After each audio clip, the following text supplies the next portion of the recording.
Hello guys, so this is the reason I'm not uploading any video tutorials for today. So there's this guy live streaming today's contest.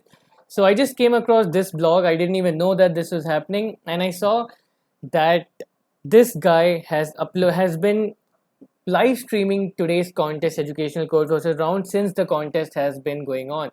And this is like so disappointing. This is the sole reason why, and many other YouTubers stopped uploading video tutorials for codechef, because a lot of people would put live solutions while the contest was still running.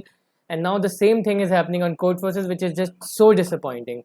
And so I will not be uploading any video tutorials for today because this guy has already ruined everything.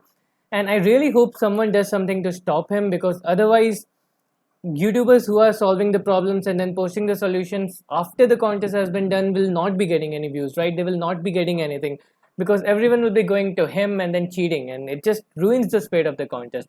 So I really hope someone does something about it, and just had my mood ruined for today.